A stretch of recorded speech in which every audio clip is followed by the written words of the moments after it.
Hello students, welcome to Suraj School Bhiwadi.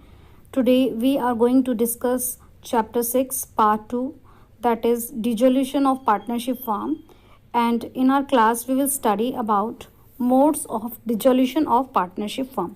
Means we will learn how the partnership firm will be dissolved and what are the cases for the dissolution of the partnership firm. So partnership firm can be dissolved with the intervention of the court as well as by the order of the court. So today we are going to discuss the provisions from section 40 to section 44.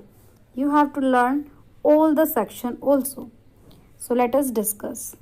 So modes of dissolution of the partnership firm.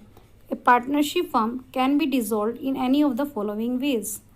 First, without the intervention of the court. Court का कोई intervention नहीं है. So firstly section 40. So according to section 40 when all partners agree to dissolve the firm.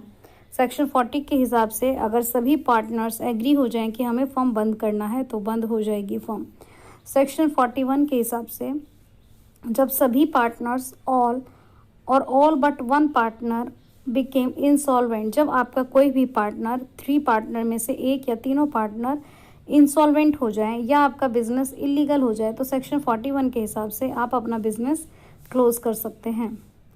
Then section 42 के हिसाब से अगर आपका partner insolvent हो जाए और या जिस पर्पस के लिए आपने अपनी फर्म को बनाया था वो पर्पस कंप्लीट हो जाए on the expiry of the period, या वो पीरियड एक्सपायर हो जाए जिस पीरियड के लिए आपने फर्म बनाई थी.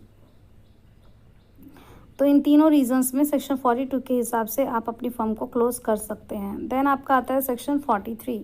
When the duration of the partnership firm is not fixed, जब आपने पार्टनरशिप डीड में अपनी पार्टनरशिप फर्म का पीरियड फिक्स नहीं किया and it is at will by giving notice to other partners can dissolve of the firm, तो फिर वो फर्म को डिसॉल्व कर सकते हैं पार्टनर्स के विल के हिसाब से. ये सेक्शन 43 कहता है. अब आता है सेक्शन 44. सेक्शन 44 में by the order of the court के ऑर्डर के हिसाब से होता है.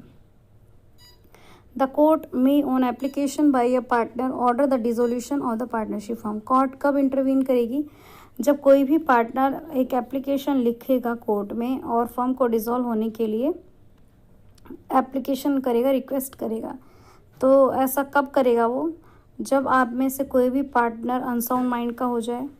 When a partner other than partner filing a suit has become permanently incapable of performing his duties, जब कोई भी पार्टनर जो है वो परमानेंटली इनकेपेबल हो जाए अपनी ड्यूटीज़ को परफॉर्म करने में, या जब कोई भी पार्टनर गिल्टी पाया जाए मिसकंडक्ट का जिससे पार्टनरशिप फर्म खराब हो सकती है, या अगर कोई भी पार्टनर अपने एग्रीमेंट को ब्रीच करता है.